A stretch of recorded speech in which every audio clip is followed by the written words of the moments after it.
Well, I just wanted to ask police officers about the thin blue line badge, because I'm aware that a lot of you wear it, and it does have neo-Nazi origins. Counter-terrorism, mate, is quite important. Don't you think the neo-Nazis are a terrorist movement and you're wearing their badge? I would remove it, though. No, you don't want to? How many officers were killed in the line of duty in the past year? In the last year? Don't know. One. Many, thankfully. One.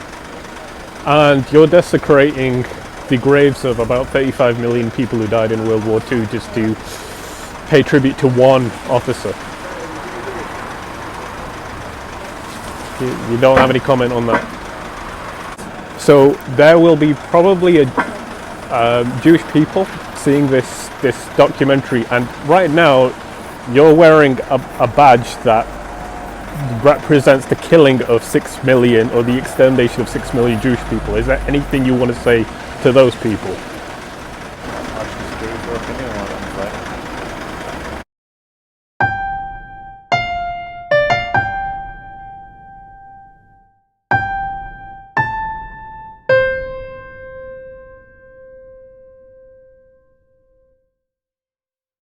But I think if you see it on a police officer wearing it, it is worth noting down the officer's number and reporting it and saying, look, this is, are you aware this is being worn by police officers? This officer is wearing this, and it partly depends, I suppose, whether or not the senior leadership are aware of its connotations, and but that's something that could be asked and followed up. When you talk about the last major action being in 2011, versus what's going on today, I think the one big difference is we begin to look at what we as citizens are all able to do. I mean, you think about people in the streets now who are very mindful of what can happen and are very quick to use their cell phones and take video. Are very quick to go to social media to share experiences and name names. And what that tells us, sometimes if the system is not willing to enforce accountability, then the people can do what they can to do it. It's one of those examples. I mean, we all unfortunately want to fear the worst. Yes. And so it doesn't have to be bad actions in our own communities. I mean, it can be, something happens over here in the States, and all of a sudden it's got people in Manchester concerned. Yeah. Thanks to the internet, we can see news around the world, whether it's relevant to us or not. And we are often able to find stories that support our worldview and substantiate what we're concerned about. And so that can be an incredibly powerful tool. But it can also, I think, sometimes get people to worry about things when they don't have that concern. I can only imagine sometimes how the rest of the world views the United States when you look at all of our gun violence.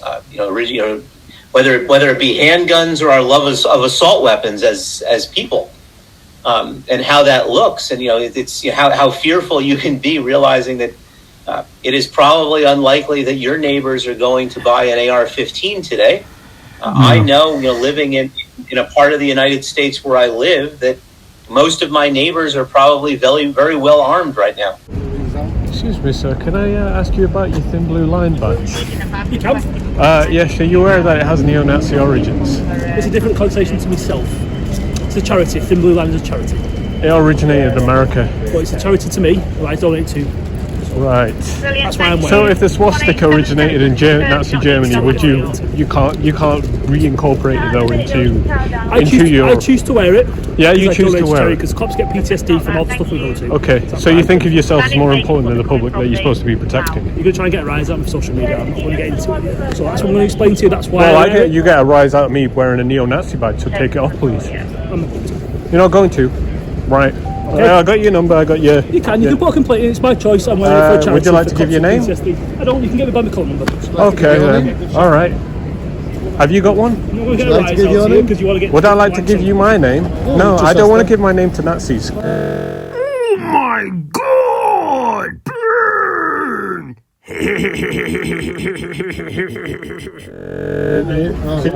Would you like to give your name? Not getting a rise out of me.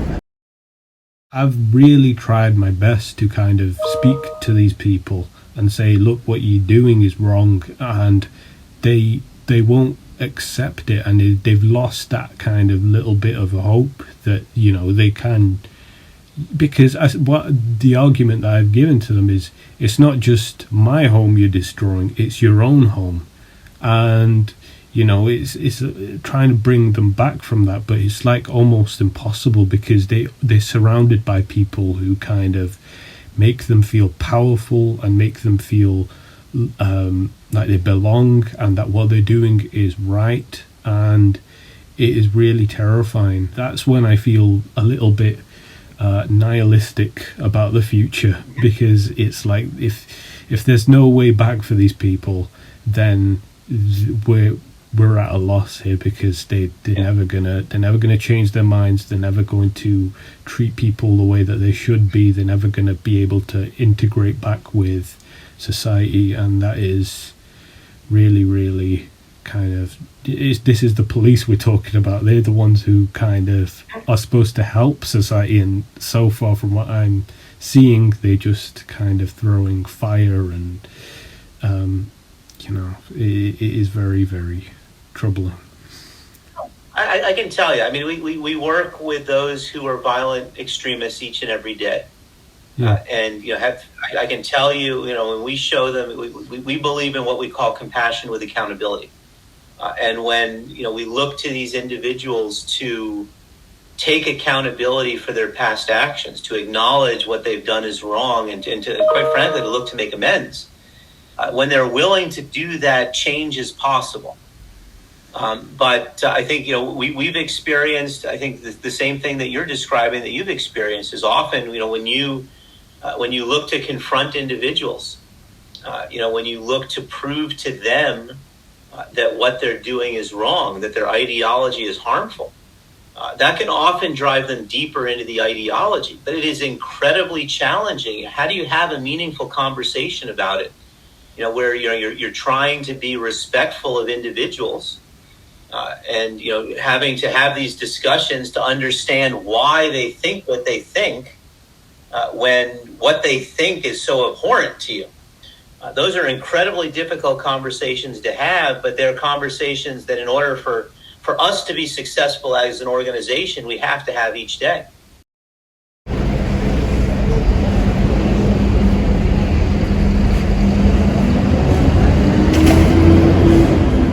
Right, can I ask you about your thin blue line badge? Since you're both wearing them, are you aware that they have neo-Nazi origins? So you are aware of that. I take silence as yes. Is there anything you'd like to say to the 38 million people who died in the Second World War, who've given you the freedom to wear a neo-Nazi badge? No? Okay. Is there anything you'd like to say about the 6 million Jewish people who died in the Holocaust? Are you wearing a neo-Nazi badge? No? Okay. Do you have any shame? No? Okay.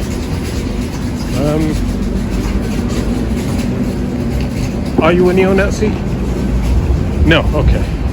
Yes, you are. Because silence is yes.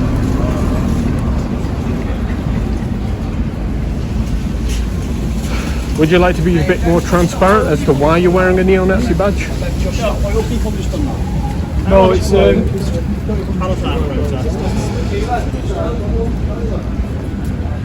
So you talk to them but not me. Somebody's actually trying to get some answers about why most police officers are wearing neo-Nazi badges.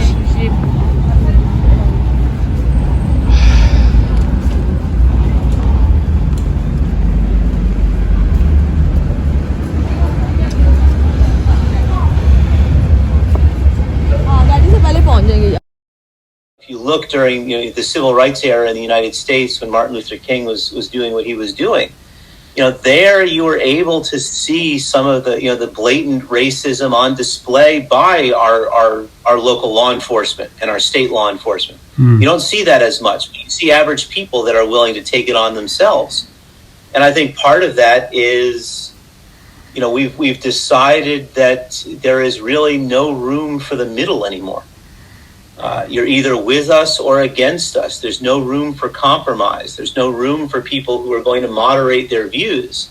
You have to be one extreme or the other in the United States. You see that in our elected officials. There used to be a time where you elected individuals from the far left, you elected individuals from the far right, and both of our two political parties would have members who were deemed moderates, that they could work across the aisle. They could find ways to collaborate. That era is gone. We don't have that anymore. No. So that makes it much harder, but also, will lead us to the belief that sometimes that the only thing that's a growing concern in the United States right now is we are headed toward another civil war. Hello, if you have a moment to speak, I'm just doing a sort of student film about the Thin Blue Line badge. Are you aware that it has neo-Nazi origins? You're not aware of that? Why would it have neo-Nazi origins? Well, it was originated in America by the Blue Lives Matter movement, which has links to neo-Nazism and white nationalism. A lot of the people over here are under the impression that it is a police charity, but it's actually not. Are you willing to speak to me now? Because those two are wearing one, and they're not aware that their badge has neo-Nazi origins. You're smiling. Sorry? Is it a smiling man? I'm sorry, I don't even know what your question was. No, the It's neo, okay. the Thin Blue Line badges apparently have neo-Nazi connections. Did they? They do, yes. So it was created by the Blue Lives Matter movement in America, right. which has links to neo-Nazism and white nationalism, and it made its way over here in about 2017-ish, I think, and a lot of UK police officers are under the impression that it's a police charity or something to memorialise fallen police officers on the line of duty, but it's actually not. The thin blue line is a phrase that has been used to describe the, if you like, the thin blue line. Obviously, our police officers historically Can't get you any shot. wore blue. I can't get you in my shot show. So we were the thin I was blue trying line, not to if be you like. rude, so. I think Well, that's where the you thin were blue already line filming comes before from. you even asked, so. Hello, if you have a moment to speak, I'm just doing a sort of student film about the Thin Blue Line badge. Well, you're entitled to do that. I am entitled to do that. I know that. I don't think the badges that they're wearing are being worn in the context of anything other than the police charity, the Thin Blue Line, and something that represents police officers in this country as being a minority of police officers there to protect the public of the UK, i.e. the thin blue line, because usually quite often we wore blue, don't we? So Okay. I think that's the purpose of it. If there are other people that have used, the Nazi swastika is used by in Buddhism, is it not? Well, that's So a different an matter, because the interesting Buddhism, context, but we don't. the swastika was what originated, and then the swastika came afterwards.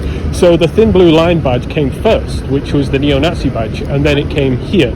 So it's actually the other way around. The line was before the Nazi swastika. It's the other way around. The line was before the Nazi swastika. It's the other way The around. line was before the Nazi swastika. It's the other way The around. line was before the Nazi swastika. No. Thin Blue Line that you're wearing came after the Thin Blue Line badge that you, the police, you represent the police right now. So you have fellow officers who are wearing a neo-Nazi badge.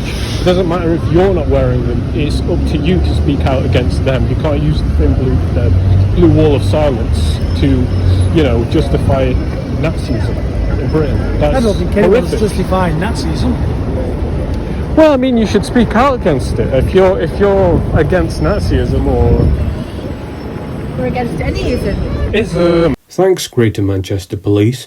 Here are a list of isms that GMP are officially against: activism, autism, Catholicism, criticism, cubism, Darwinism, idealism, Judaism, Mormonism, organisms, pragmatism, prisms, realism, actual schisms, and tourism. Thanks for clarifying that, Greater Manchester Police. Now, back to the video. Anyism, What about equalism? apart from that one. Okay. Well, Me and you were the same. In many aspects, of In course. many And in many aspects, we are different. Absolutely, and I prefer it that way. Yeah. So, we don't mean to be rude, but we do have to go now. it's important though to speak about this. But the Absolutely. majority of police officers are wearing the neo-Nazi We have also badge. got a job that is important. Again, that it's we not a need to smiling do. matter. I am not smiling. This We're not smiling, is but we have horrific. got And that with to be background. honest, Without us being rude, you we are going to leave wearing now, okay? most of your officers wearing that badge would speak volumes to how the police have been treating minorities in targeted groups. We're going to leave now, sir. Yeah. I don't think you've got any other intention other than to antagonise us here. Antagonise you. You've antagonised me by not giving me clear, transparent answers, which you're supposed to do. Okay, I must give you clear and transparent answers to your questions, must I? Okay. Yes, that is part of your job. Transparency in the code of ethics. I think you've been misled. Have a nice day, I sir. think you don't know what a police officer is. You don't know what your job is. Admit that. At the same time, I will say we are incredibly fortunate that most of these extremist groups don't trust each other. And so you're never going to experience a time where they unite, and that is something that significantly frightens me. But it's always fascinating. I mean, you look at extremist groups today, particularly in the United States, but I think the same is true in Great Britain. And there is a flavor of hate for just about anybody. You can hate the black community, you can hate the Asian community, you can hate immigrants, you can hate undocumented immigrants, you can hate the government, you can hate the LGBTQ community, you can hate Muslims, you can hate those from the Middle East. I mean, we find just about everybody that we want to blame for why we're not getting what we think we're entitled to. Do you feel that a badge like this would be openly worn by officers if there was a larger amount of Jewish police within GMP or any other UK police force? I would hope any Jewish members of the police force would actually discourage that, challenge that, or whatever. There aren't many Jewish police officers.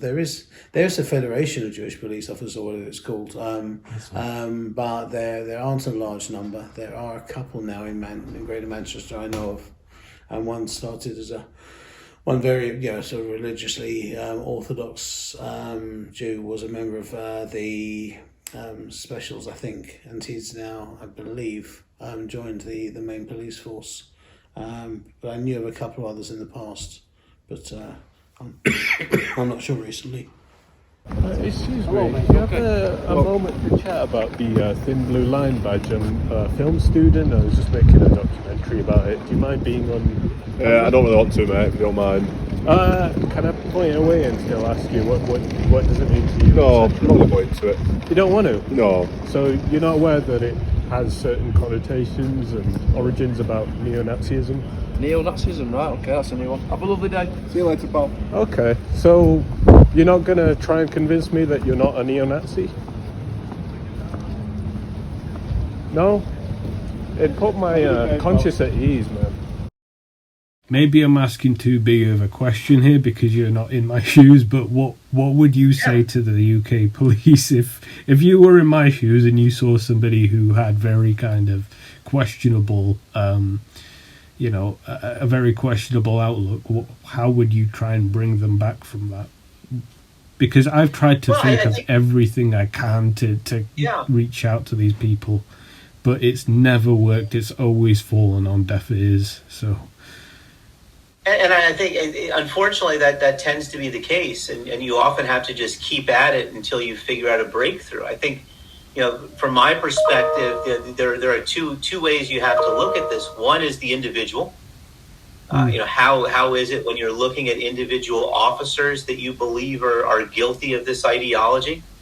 How do you have conversations? How do you demonstrate, as you're trying to do already, that their thoughts and their behaviors are detrimental to the communities that they're entrusted in serving, and are harmful to themselves and their families? I think it also, though, becomes an institutional issue. I think you raised some good points with regard to badges and those sorts of things. And, it really becomes a conversation to have with local law enforcement, in terms of understanding why this is tolerated, where in their procedures is this allowed, what recourse is there for individuals who feel that, simply, the displays of such thoughts are a threat to them. I think you're talking about trying to do two things here. One is, how do you change it institutionally so that local law enforcement is not as accepting as you're describing, but then really getting it at the individual level. How do you demonstrate for those, particularly those who their actions have, they've not physically manifested their ideology into harm against others? How do you help them see that there are alternative paths? Particularly with law enforcement, how do you help them understand that if they hold a harmful ideology and if they should act on that ideology, that disrespects them and disrespects the very uniform that they wear?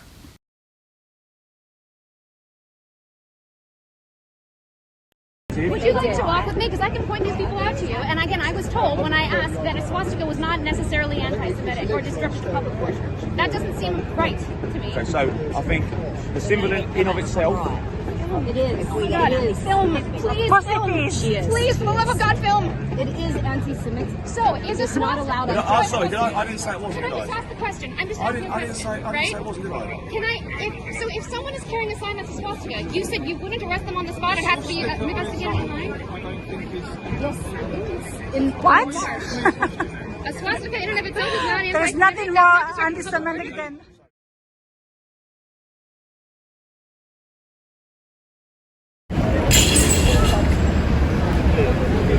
Hello, officers. It's nice to see Asian officers.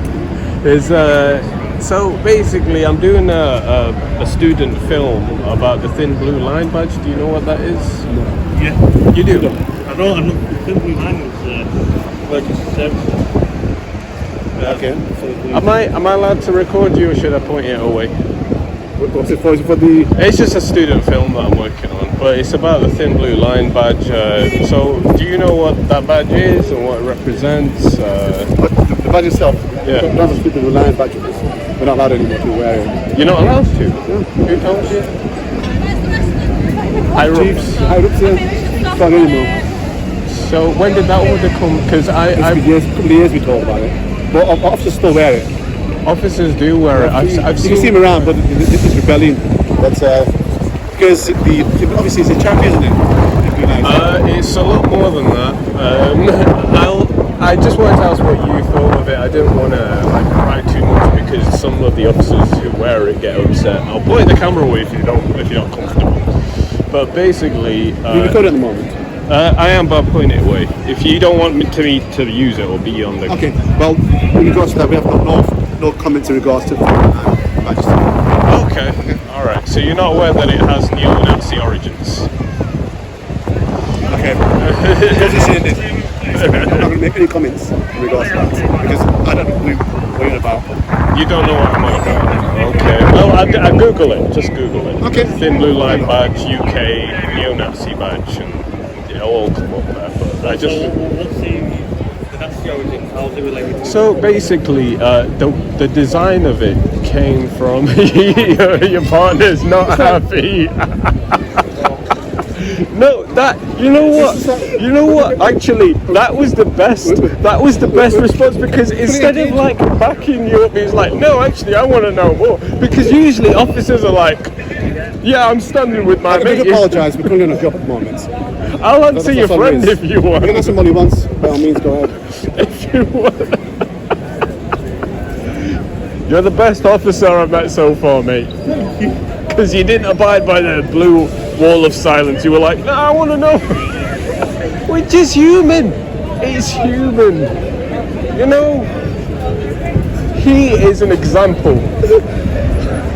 He's laughing, but he's a very good example of what an officer should be, in my opinion. What's funny is that he's laughing, he's being recorded, and jury's off now. He hasn't done anything wrong. He hasn't done anything wrong. No, he hasn't. But, like I said to you, probably... I can answer your question now. All right, all giggling aside. So basically, the design of it, which is the black and white Union Jack flag and the blue line running across it, it's basically a version of the American thin blue line badge, and it made its way over here. But that badge in America was created by the Blue Lives Movement, who have links to Neo Nazism and white nationalism in America. There were officers over here who were asked to remove it in London, and they refused, and they were very, clearly told it has neo-Nazi origins, so please remove it. They refused again. So that is why I'm sort of like asking, just to not as to sort of prod and say remove it, but like get your opinion on it. But most of the responses, I'll be honest with you, have been a little bit like your mates here, a bit kind of silent. We don't want to talk about it, and that makes me. It doesn't make me feel suspicious, but it makes me feel like I'm not put at I'll tell you ease. why, because I'll be honest with you, not many officers would know the actual origins of it. I know, but like One of them as well is you stitch that thing on, like not you, but if you have time to stitch that thing on your chest, surely you have time to do a quick Google search and see what it means. You know what I mean? But cops and people aren't meant with it. People are not always, like if you go into, say, boots, you're not going to research what boots are you? You're going to go in and get what you need and go out. Well, I mean, there are a lot of traits that I feel are a little bit kind of questionable on the police's part. Not yours right now, but a lot of the ones that I've met, and I've met quite a few over the, because I've been in, Well, history, this is the thing, innit? Like you said, you're a person of colour. You come from an ethnic background. What ethnic background do you come from? I'd rather not say, but... No, so if you come from like an ethnic background, say if you're not originally from here like myself, it's one of them, innit? I mean, the thing is, it doesn't really matter to me what my nationality is. Everybody in Britain should be against Nazism. It's a given. If you live in this country, you should be, without a doubt, against this movement because of what it means and what the forefathers of this country fought against. You shouldn't be wearing a badge on your police uniform which says, you're not supposed to wear any political affiliations on your publicly paid for uniform anyway. But to kind of have that and have such a clear link to that movement, it's very terrifying, because it is like police have to be transparent, they have to be objective, and when you have that badge, those two things go out the window. So that's why and I appreciate that you've actually asked me about it. But so that's your response, is that you just think that your officers haven't looked into it because they take it as a given that it means something pure to them, I suppose. All right, fair enough. Well, it's an honest answer. It's an honest answer. Police should be honest. Police should be transparent. Police should be objective. And you're the only one who's shown that so far. He should be chief constable. 16610. PC 16610. You can give me a name if you want, but you should be chief constable. What was telling about my interactions with Greater Manchester Police, as you have seen, is that not a single one of them spoke out against Nazism, and the extremely problematic relationship it has when a badge with clear connections to it are being worn by members of the British police. Many times, I was made to feel that I was wasting the police's time and made to feel stupid. If any of these officers that I've interviewed here still feel that this has been a waste of time, please allow me to present my rebuttal.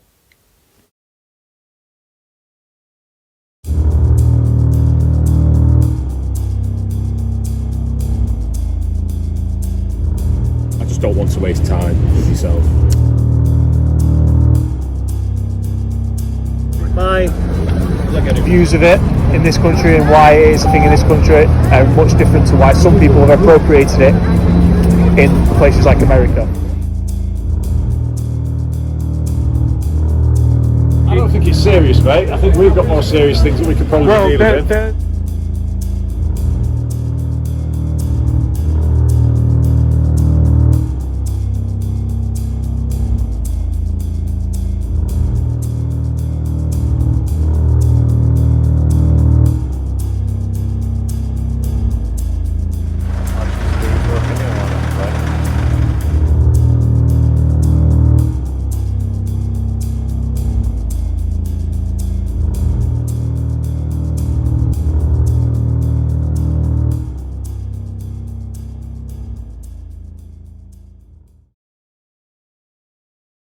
There's no room for a violent extremist ideology in law enforcement or in any government service for that matter. And we may have tolerated it in the past, but I think as we recognize that these ideologies are becoming greater and greater threats, that we have to continue to put sunshine on the concerns. We have to call out when there are problems, and that we have an obligation to our society to do so. It is a shame to see that these individuals who embrace a neo-Nazi mentality, embrace a white supremacist mentality, are in positions of authority. And it is an even greater disgrace that they dishonor those who are in law enforcement or in government service and are doing it for the right reasons. It is a growing concern when you see these organizations trying to put their ideologues in positions of power. Because we're talking about organizations like law enforcement, like the military, like the government, that we all should trust and rely on. And all you need is one bad actor that makes it so that we can't trust the entire field. And that's not good for anybody. And I think we all have an obligation, particularly those of us who may not be subjected to some of the bullying or the fear, intimidation that we often hear about. We have to not only be supporters for our fellow men and women, but we have to be co-conspirators. We have to recognize that change is something that requires work from all of us, not just from those of us who may be the victims. And generally, there's more than enough for all of us. And if we actually get on and work together and work to understand each other and celebrate the differences, if we're all the same, it would be a bloody boring world. But at the same time, if we're actually learning about each other, celebrating the similarities, the shared values, etc., and then at the same time, learning about the differences and celebrating those differences as well. It's not as if if you or I believe something different to him or her or them or anything else, that it's a threat to them, to us, or society. It's a fact of life.